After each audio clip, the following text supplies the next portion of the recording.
Merton was writing after the Second World War, okay, at a time where the institution of science was under attack and scientists have become self-conscious about their being integrated with society. Being a functionalist in sociology, Merton was using the same functionalist method of analysis to describe the relation between science and society. He takes the institutional goal, okay. He takes the institutional goal and function of science to be the extension of certified knowledge. Okay. I mean the relevant definition of which he takes to be empirically confirmed and logically consistent statements of regularities. Hence, Merton is mainly concerned with the cultural structure of science as an institution, that is not with the method of science, but its mores and norms. We will discuss methods of science after dealing with science as a social institution as a whole and Mertonian ethos of science in particular. Okay? But what should be the moral framework, what should be the normative structure of science and its practitioners was highlighted by Merton. Okay? What do we mean by the ethos of science? For Merton, it is the effectively toned complex of values and norms which is held to be binding on the man of science. The norms are expressed in the form of prescriptions, proscriptions, preferences and permissions. We'll come to this. We'll discuss. Let's go one by one. Okay. Merton also, if you look at the institutional imperatives, Merton flags 4 institutional imperatives. 4 ethos of modern science. Okay. Thereby he delineated 4 institutional imperatives in terms of universalism, communism, disinterestedness and organized skepticism. We will come to this point a little while later. In this lecture, we will try to complete this.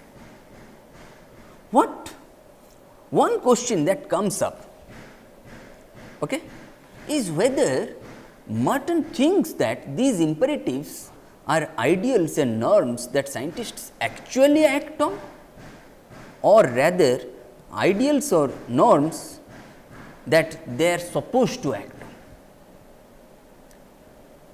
on. What ought to be, what should be, they are prescriptive in nature, they are normative in nature, okay, in a more prescriptive sense. On the one hand, Merton says that these norms fashion the scientist's conscience or his superego, which seems like a descriptive claim.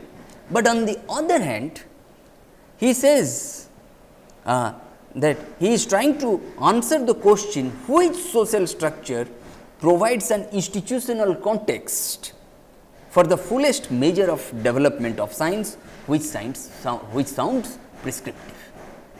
Okay? The distinction that he draws between motivational and institutional norms and ideals also strikes interesting. He argues, on the one hand motivational norms and values, ideals, and on the other institutional norms and values. There is a difference between norm and value. You see. Norm, as I said earlier, that norms evolve upon social acceptance. Okay?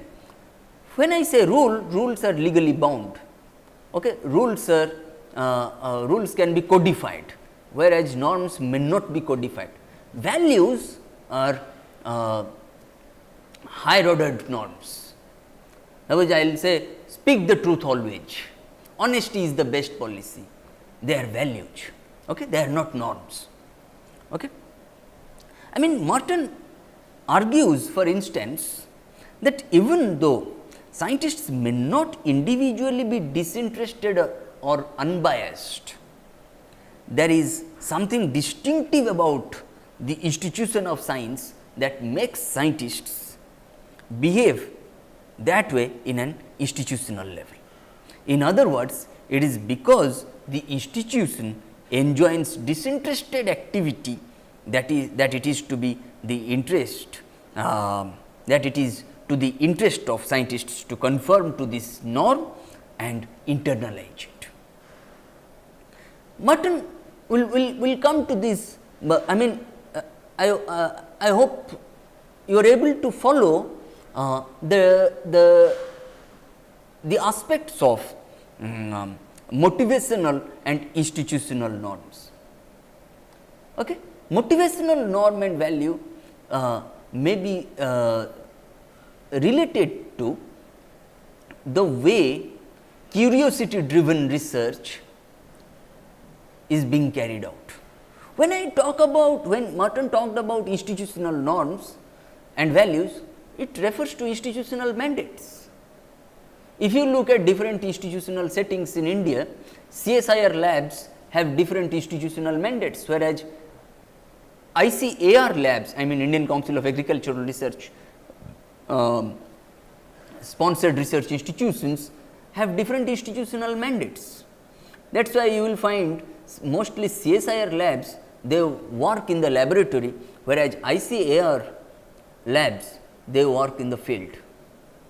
What you find molecular biologists in CSIR labs, okay, I mean CSIR sponsored research institutions, they work in the laboratory, and plant breeders in ICAR sponsored research institutions, they work in the field.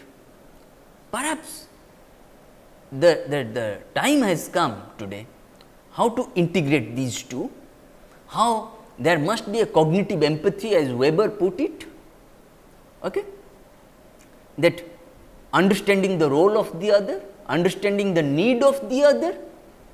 Okay. A molecular biologist must be able to understand the need of the field. A plant breeder at the same time must understand the constraints of the laboratory. Only after which will we be able to come out with some implementable or deliverable solutions. Okay. Merton, after having discussed the motivational and institutional norms and values, Merton also talked about the relationship between scientists and the public. This is very important. He seems to see a benefit in scientists being in a way detached from the lay person. He said this because the scientists do not have or do not stand vis-a-vis lay person in the same fashion as the physician and lawyer. The possibility of exploiting the credulity and ignorance of the lay person is reduced. What I mean here, that the scientists must try to understand the gap between the world of science and the world of the public. It is also a bounden duty on the part of the world of science and its practitioners to make the public aware of scientific temper. Okay? We'll come to this, I mean this scientific temper and so on over a period of time. The ethos of science, it refers to the effectively toned complex of values and norms which is held to be binding on the man of science. Okay? The norms are expressed in the form of prescriptions, proscriptions, preferences and permissions. When Merton said prescriptions, he meant norms, normative framework. When he said proscriptions, those norms which are legally bound, preferences which come under motivational norms and values, permissions which come under institutional norms and values. Then I repeat, prescriptions, I mean normative framework, normative structure of science, proscriptions are those norms which are legally bound, preferences are those norms which come under the scope and ambit of motivational norms and values or ideals, permissions which come under institutional mandates, institutional norms, values and ideals. Okay? Now, if you look at these prescriptions, proscriptions, preferences and permissions, okay, they are legitimized in terms of institutional values. These imperatives, transmitted by precept and example and reinforced by sanctions, are in varying degrees internalized by the scientists themselves, thus fashioning their scientific conscience, or if one prefers the latter day phrase, their superego. Okay? Perhaps the world of science is not able to overcome these four walls of science. Okay? Although the ethos of science has not yet been codified, that is why I said norms are usually not codified to the way rules are codified, because rules are usually legally bound, whereas norms are not legally bound. Okay? That is why, although the ethos of science has not been codified, it can be inferred from the moral consensus of scientists as expressed in use and habits, practices, okay, in countless writings on the scientific spirit and in moral indignation directed towards contraventions of the ethos. Okay. We can go ahead with this. An examination of the ethos of modern science is only a limited introduction to a larger problem. What is that? I mean the comparative study of the institutional structure of science. It is very important. Whenever we study a particular phenomenon, it is important to make a comparison. Comparative sociology teaches us how to look at a particular phenomenon through the perspective of historical sociology, philosophical anthropology, political economy. Okay? Then what we see that then the ethos of science, I repeat, if it is the effectively toned complex of values and norms, which is held to be binding on the man of science, and these norms are expressed in the form of one normative framework called prescriptions, the norms, secondly the norms which are legally bound, that is proscriptions, and also the motivational norms and values, I mean preferences, and institutional norms and values, I mean permissions. This is very important. Okay? Then what is the goal of science?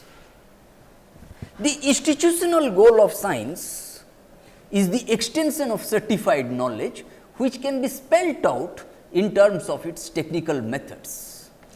When Merton talked about technical methods, okay, the technical methods employed towards the end, I mean towards this end of certified knowledge, okay, provide the relevant definition of knowledge.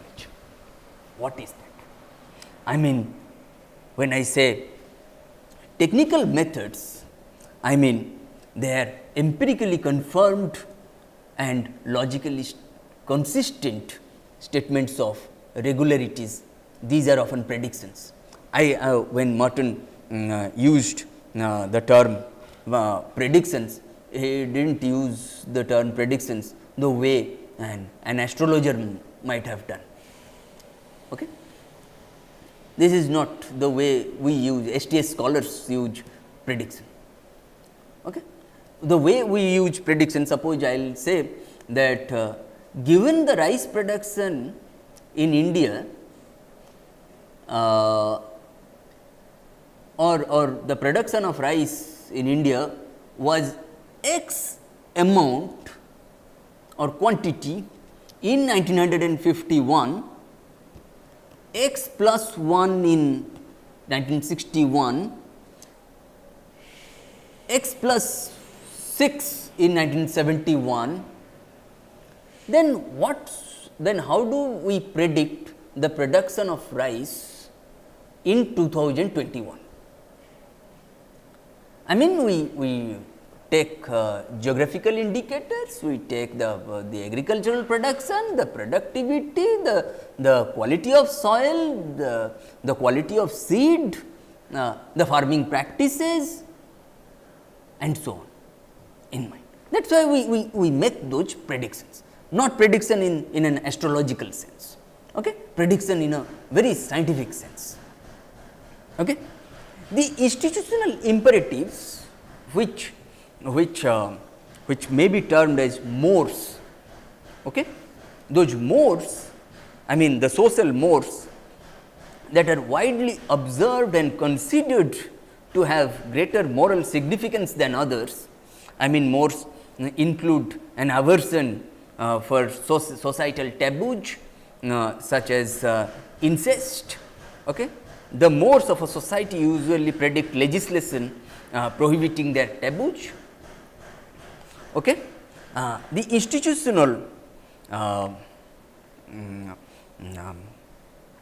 imperatives or mores, okay, they derive from the goal and the methods. Then what is the goal? The goal, the institutional goal of science is the extension of certified knowledge, okay, as we have already discussed, and here the methods such as empirically confirmed statements of regularities and logically consistent statements of regularities. I mean, one must be consistent, one must try to seek knowledge, one must be able to certify knowledge. Okay? I mean, therein lies the difference between, as we discussed yesterday, the distinction between science from religion, that religion may also produce knowledge, but the production of knowledge is based on beliefs, whereas science produces knowledge on the basis of empirically confirmed statements and logically consistent, empirically confirmed and logically consistent statements of regularities. Okay? These are important aspects. The entire structure of technical and moral norms implements the final objective in the world of science. What is that? The technical norm of empirical evidence must be adequate and reliable, which is a prerequisite for sustained true prediction. Okay? Adequacy is important and reliability is important. Okay? That the aspects of adequacy, the aspects of adequacy and reliability are very much contingent upon the empirically confirmed and logically consistent statements of regularities. Okay? The technical norm of logical consistency, a prerequisite for systematic and valid prediction. The mores of science, the moral framework of science, the ideals of science, okay, possess a methodological rationale, but they are binding not only because they are procedurally efficient, but because they are believed right and good. It is not simply an epistemological question, but also an ethical consideration. That is what we discussed earlier, which STS scholars are deeply engaged in. Okay? That is why when you combine epistemology with ethics, it becomes philosophy of science. Okay? These modes of science, okay, they are moral as well as technical prescriptions. More that's why when we look at the 4 institutional imperatives which Merton flags that he held aloft the banner of social institution of science, okay, in terms of 4 institutional imperatives or 4 ethos of science. I mean, these 4 institutional imperatives, namely universalism, communism, disinterestedness and organized skepticism, okay, they become a part and parcel of the ethos of modern science. Okay. Then what we have learnt till before we move on to this area, that what we have done, we have learnt the ethos of science as effectively toned complex of values and norms, which is binding to be or which is held to be binding on the man of science. The norms are expressed in the form of prescriptions, proscriptions, permissions and preferences. The goal of science we have discussed, that is the extension of certified knowledge, which can be spelled out in terms of its technical methods, and these technical methods include empirically confirmed and logically consistent statements of regularities. Okay? And the imperatives of science derive from the goal and methods. Okay? More precisely, Merton thinks that empirical methodology is a prerequisite for sustained true prediction, and logical consistency a prerequisite for systematic and valid prediction. Okay? And these imperatives are binding not only because they are procedurally efficient, but because they are believed to be right and good, Okay? I think from here onward, what we will do, we will try to cover, we will try to foreground the 4 ethos of science at length and in detail. Okay? Universalism. What is this universalism? Universalism finds immediate expression in the canon, in the rule that truth claims, whatever their source, are to be subjected to pre-established impersonal criteria. What do we mean by pre-established impersonal criteria? I mean consonant with observation and not with and consonant with observation as well as consonant with previously confirmed knowledge. Okay? I mean they must be empirically confirmed and logically consistent. Then the acceptance or rejection of a scientific claim entering the lists of science is not the acceptance or rejection of a scientific claim should not depend upon the personal or social background or attributes of that protagonist or the scientist.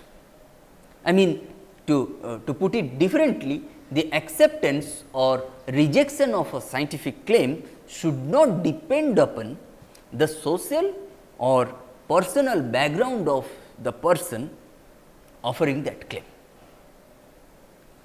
Okay? I mean the person's race, nationality, religion, region, class, caste, gender, personal qualities are as such irrelevant when you accept or reject a scientific claim. Okay? I mean, that is how science maintains its objectivity. Okay? That is why these factors, these subjective factors, okay, must be done away with when you offer a scientific claim for Merton. Okay? That is why objectivity precludes particularism. The circumstance that scientifically verified formulations refer in that specific sense to objective sequences and correlations militates against all efforts to impose particularistic criteria of validity. Okay? If you look at this, I mean, the institution of science is very much a part of a larger social structure with which it is not always integrated. That is why it gets isolated from the larger framework of society, larger social framework, societal framework. When the larger culture opposes universalism, the ethos of science is subjected to serious strain. That is why science is, science is always situated within a larger social framework which may oppose universalism. That is why ethnocentrism is not compatible with universalism. This is very important. Okay? Here Merton notes that even when violated, the force of the norm is still evident. I mean, then, but what is ethnocentrism? We know what is universalism. I mean, the acceptance or rejection of a scientific claim should not depend upon the personal or social background of the person offering that claim. Now, what is ethnocentrism? Why ethnocentrism is incompatible with universalism? What is ethnocentrism? Ethnocentrism is a term which was coined by William Graham Sumner in 1906 in Folkways. To describe, he used this term ethnocentrism. Sumner used this term ethnocentrism to describe the prejudicial attitudes between in groups and out groups, and the way the members of in groups uncritically evaluate and unquestionably put their own cultures, own behavior, own customs on a higher pedestal vis-a-vis other cultures, other behavior patterns and other customs. I mean, if I say today my culture is superior to your culture, it is essentially ethnocentric in nature. That is why for a long time, different social groups claimed, even today, they claim that no, culture of X is superior to culture of Y. This cultural superiority, racial superiority, caste superiority, okay, I mean gender superiority, sexual superiority, sex superiority, superiority based on sex, they are myths. One must understand this. Okay? If I mean that is why ethnocentrism, the way it has crippled our society, our culture, our economy, our polity must be understood. Okay? That is why when we look at ethnocentrism, which is based on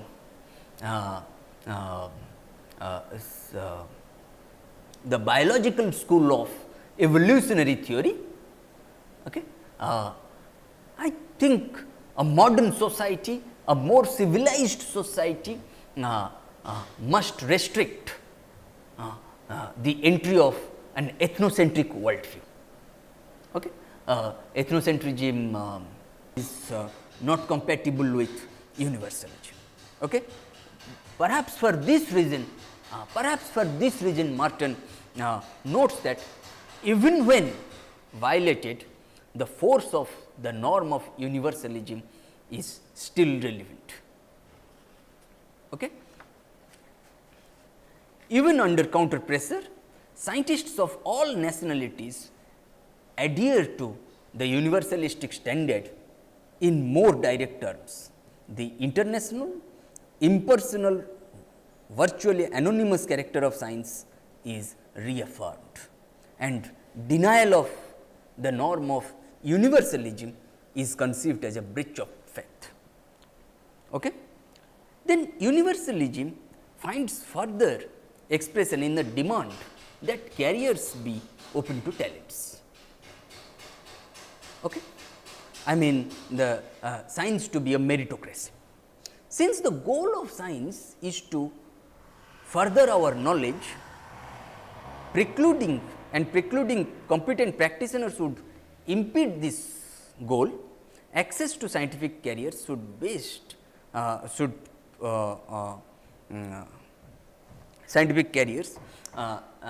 based on competence alone. Okay? Competence, the way we discussed today is was not there in the framework of Merton. Okay? I mean,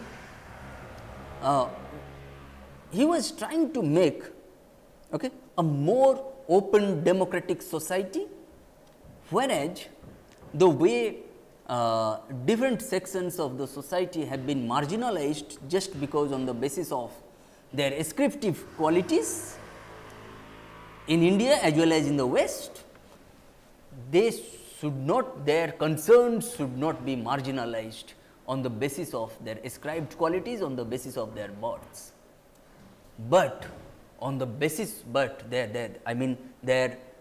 their concerns, their achievements, their accomplishments, their voices must be taken into consideration on the basis of their achieved qualities, not ascribed qualities, achieved statuses, not ascribed statuses. Universalism, for Merton, according to Merton, universalism is a laissez-faire, democratic principle. Okay? As Merton writes, impersonal criteria of accomplishment and not fixation of status characterize the open democratic society. Okay? I mean, when we do this, democratization, according to Merton, is tantamount to the progressive elimination of restraints upon the exercise and development of socially valued capacities. Impersonal criteria of accomplishment and not fixation of status characterize the open democratic society, and in so far as such constraints do persist, they are viewed as obstacles in the path of full democratization.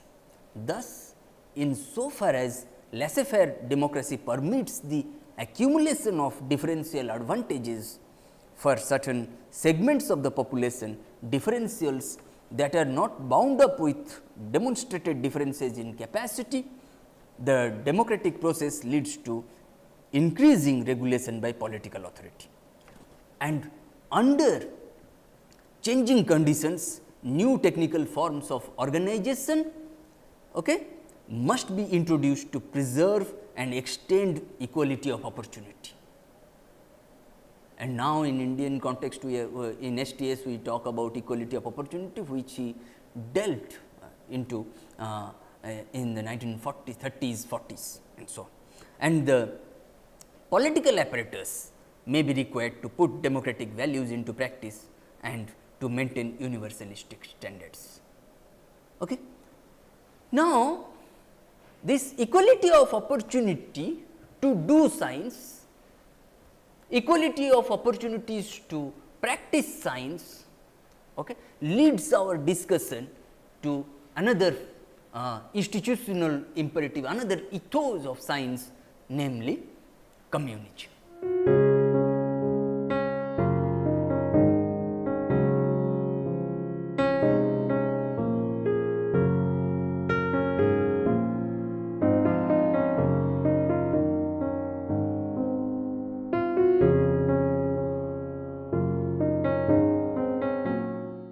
Now, let us come to the second integral part of the ethos of science, that is communism. Communism in the non-technical and extended sense of common ownership of goods, okay, is a second integral element of the scientific ethos. The substantive findings of science are a product of social collaboration and are assigned to the community. These substantive findings of science constitute a common heritage in which the equity of the individual producer is severely limited. An eponymous law or theory does not enter into the exclusive possession of the discoverer or their heirs, nor do the Moors bestow upon them special rights to use and disposition. Property rights, the way we talk about property rights in layman's language, they are different from property rights in science. Okay? We will discuss intellectual property rights in science, especially in the context of developing countries, say India. We will discuss these things later on, but so far as the ethos of science and within ethos of science, communism as an integral part of such scientific ethos is concerned, that property rights in science are whittled down to a bare minimum by the rationale of the scientific ethic. The scientists' claim to their intellectual property is limited to that of recognition and esteem, which, if the institution functions with a modicum of efficiency, is roughly commensurate with the significance of the increments brought to the common fund of knowledge. Eponymy, for example, the Copernican system, Boyle's law, is thus at once mnemonic and commemorative device. Okay? Given such institutional emphasis on recognition and esteem as the sole property right of the scientist is their discovery, the concern with scientific priority becomes a normal response. Normal, when I say normal, I mean norm bound response, okay? Normative structure bound response. Those controversies over priority, whether the property right in science should be owned by an individual scientist or the community of scientists, okay, such controversies over scientific priority becomes over priority which punctuate the history of modern science are generated by the institutional accent on originality. Their issues are competitive cooperation.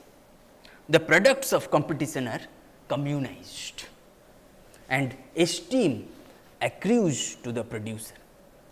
Nations take up claims to priority and fresh entries into the commonwealth of science are tagged with the names of nationals. Okay? We can witness the controversies ranging from ranging over the rival claims of Newton and Leibniz to the differential calculus. You can look at the history of differential calculus by Newton and Leibniz it is interesting to see in the context of history of science the way I mean history of scientific controversies, but I am not going to dwell much upon this controversy between Newton and Leibniz. It is interesting how Newton, being very powerful, I mean he was the president of the Royal Society of London, and the way he and that there were controversies who first invented differential calculus, whether it was Newton or Leibniz, it is still a matter of controversy.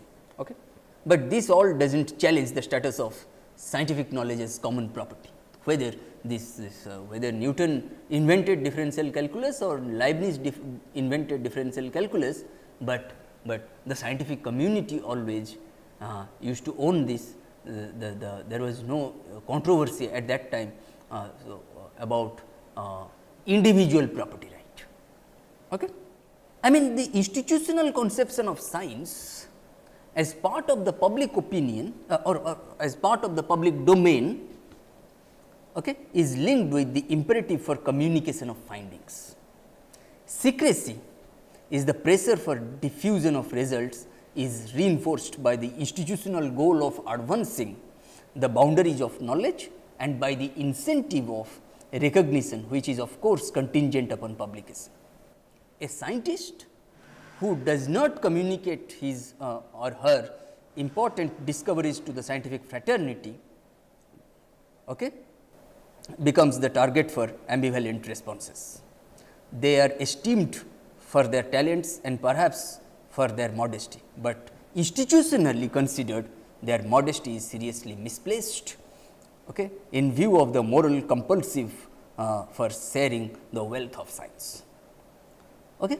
The communal character of science, communal, when I say I do not mean in the way today we use the term communal. Communal means I mean which is based on community. Okay. This community based character of science is further reflected in the recognition by scientists of their dependence upon a cultural heritage to which they lay no differential claims. Okay. That is why if I quote Newton, he said, if I have seen farther, it is by standing on the shoulders of giants. If I have seen farther, okay, it is by standing on the shoulders of giants. This statement expresses at once a sense of indebtedness to the common heritage and a recognition of the essentially cooperative and selectively cumulative quality of scientific achievement. The humility of scientific genius is not simply culturally appropriate, but results from the realization that scientific advance involves the collaboration of past and present generations. The communism that we see, okay, the communism within science that we see of the the communism of the scientific ethos is incompatible with the definition of technology as private property in a capitalistic economy. Current writings on the frustration of science reflect this conflict. Okay? Patents proclaim exclusive patent rights, patents over different products, processes, okay? Proclaim exclusive rights of use and often no use or non-use. The suppression of invention defines or the suppression of inventions denies the rationale of scientific production and diffusion, as may be seen from the court's decision in the case of US versus American Bell Telephone Company. Okay. You can look at the history of this. The inventor is one who has discovered something of value. It is his absolute property. He may withhold the knowledge of it from the public. Okay. These such tensions, okay, were not there earlier. Whatever discoveries have been made, they must be made to the public. The fruits of any technological development must be enjoyed by the public at large. Okay. Then responses to such conflicting situations, that whether the community of scientists, the practitioners of science should have access to the discoveries and inventions, or the individual scientist will have absolute authority, absolute ownership over the product. Okay. Such responses to such conflict situation have varied. A defensive measure, okay. Some scientists have come to patent their work to ensure it is being made available for the public use. That is also called negative patenting. People use it. We will come to this point when we talk about intellectual property rights regime in science in India, I mean developing countries, particularly India. Okay.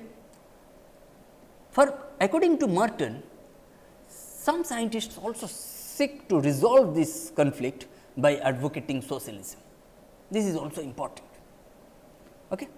These proposals, both those which demand economic returns for their scientific discoveries and those which demand a change in the social system to let science get on with the job, reflect discrepancies in the conception of intellectual property.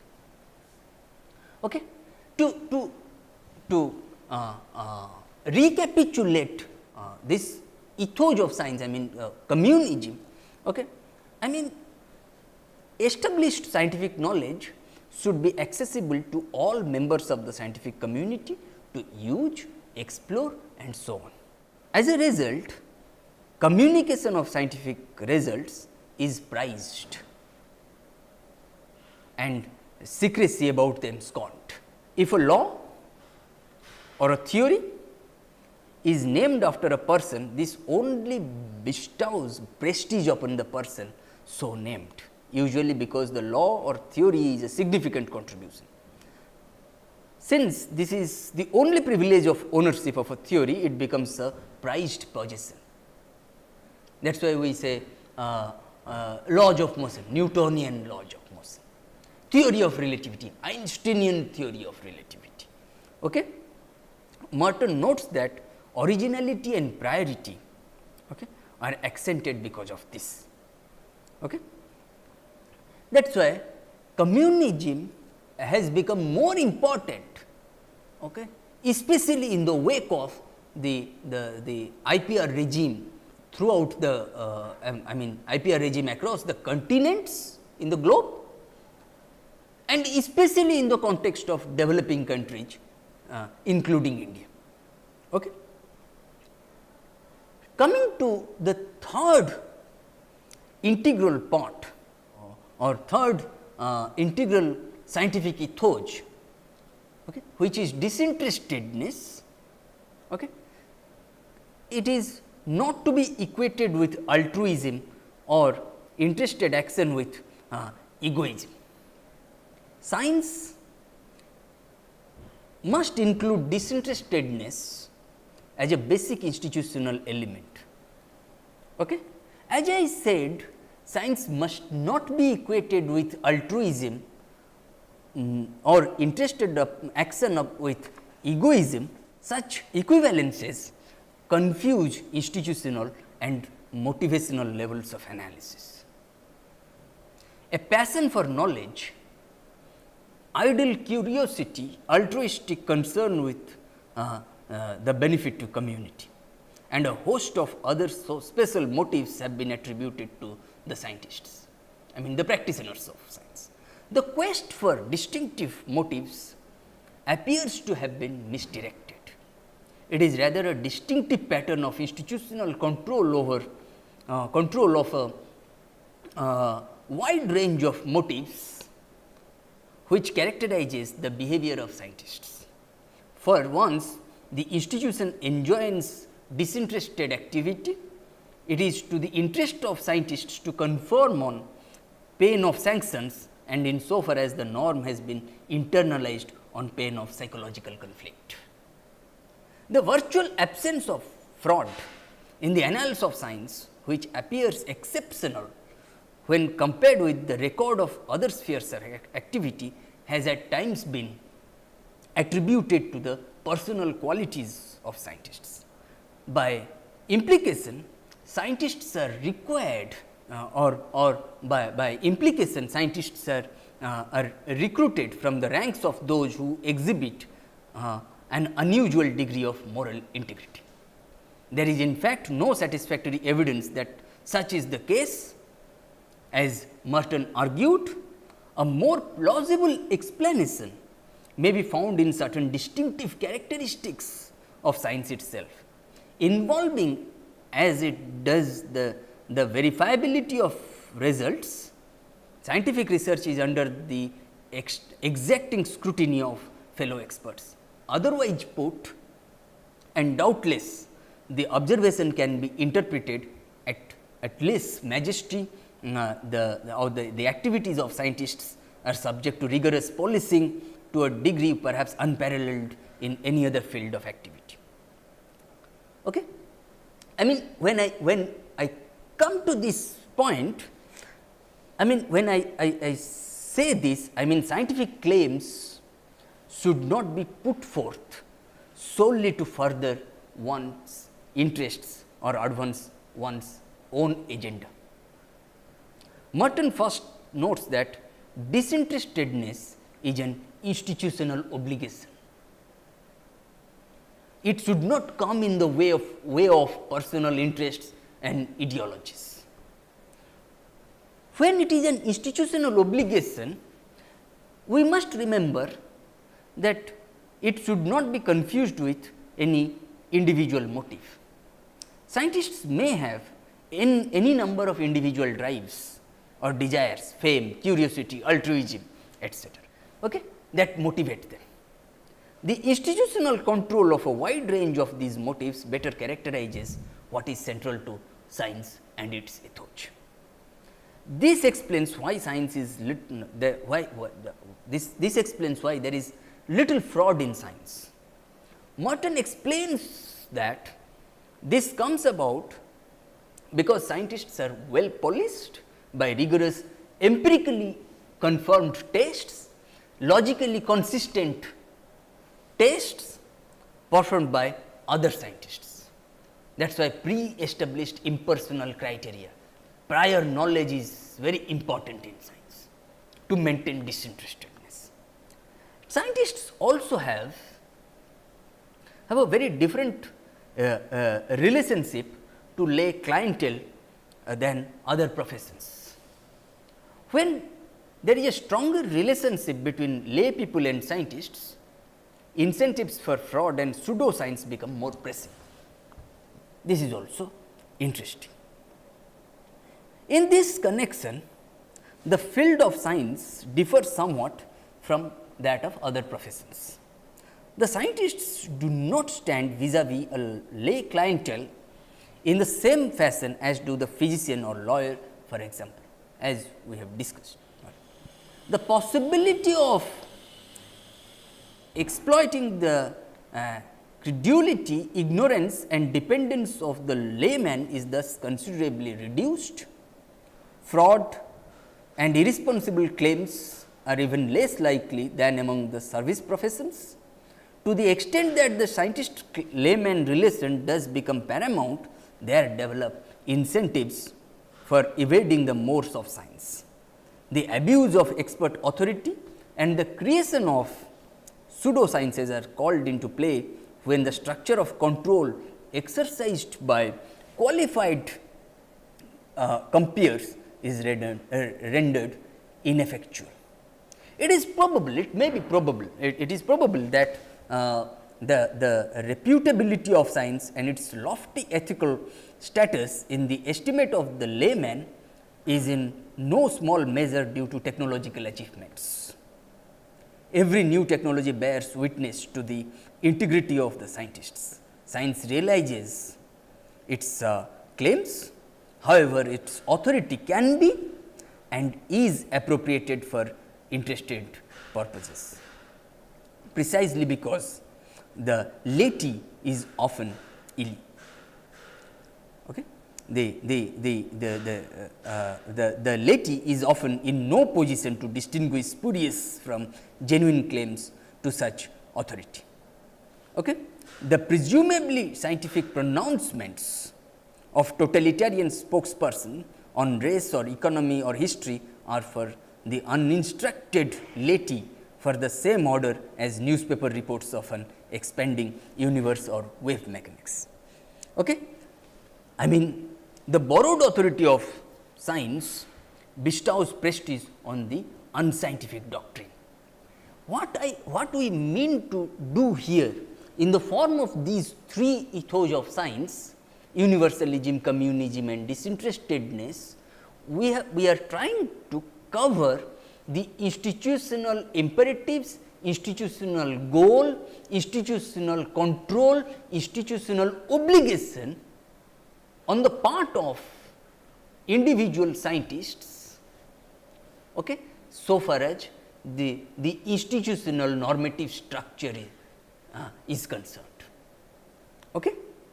Now, how to arrive at the truth, having followed the principles of empirically confirmed and logically consistent statements of regularities, assumes greater significance if we come to the fourth institutional imperative, fourth ethos of science. It is very important. Okay.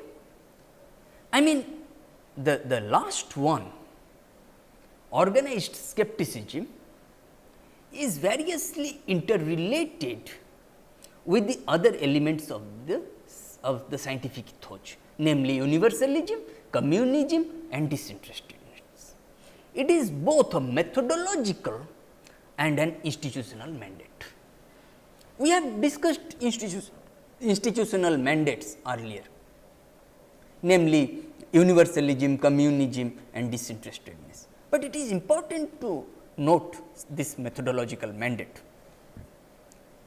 What does it imply?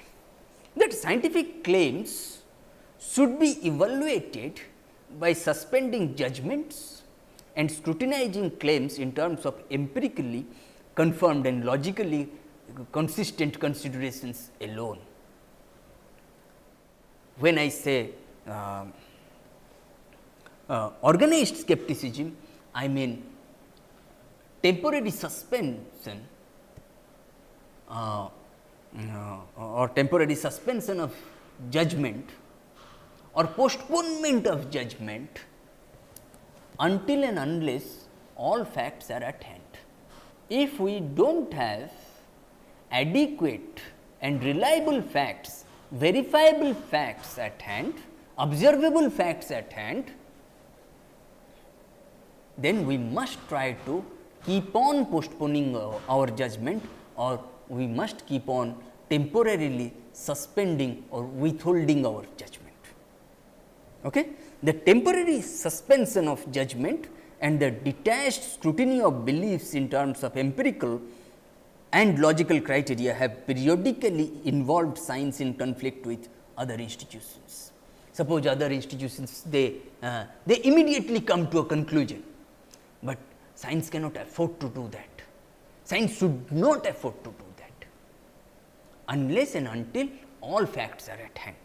Okay? That is why science which asks questions of fact, including potentialities concerning every aspect of nature and society, may come into conflict with other attitudes toward the same idea or the same data which have been crystallized and often ritualized by other institutions. The scientific investigators do not preserve the cleavage between the sacred and the profane, between that which requires the uncritical respect and that which can be objectively analyzed. Okay? Now, what have we discussed till now? Very quickly. Okay? We started with the realm of technology, science and society, their interrelationships, the models of the relationship between science, technology and society, namely the linear model, the interactionist model and the embedded model. And then we tried to provide certain examples which will challenge the idea of technological determinism, okay, and by the construction of the New York Bridge by Robert Moses, and then the way scientific knowledge and the associated technological artifacts have profoundly destabilizing changes both at the levels of cognitive and political, and these changes have been at the level of ontology, what is being, what is existing, what is in reality. Okay? But now we are going ahead with what ought to be. To address the problems of what is being, what is existing, we must have some normative structure, prescriptive structure, and thereon we started discussing the Mortonian normative structure of science, I mean in the form of ethos of science, which are effectively toned complex of values and norms, which is held to be binding on the man of science, and these norms are expressed in the form of prescriptions, proscriptions, preferences and permissions. Then we discussed the goal of science, the imperatives of science, and 4 institutional imperatives of science in the form of 4 ethos of science, which Merton flags, namely universalism, communism, disinterestedness and organized skepticism. Okay? And there we tried to look at what ought to be, what should be the prescribed form of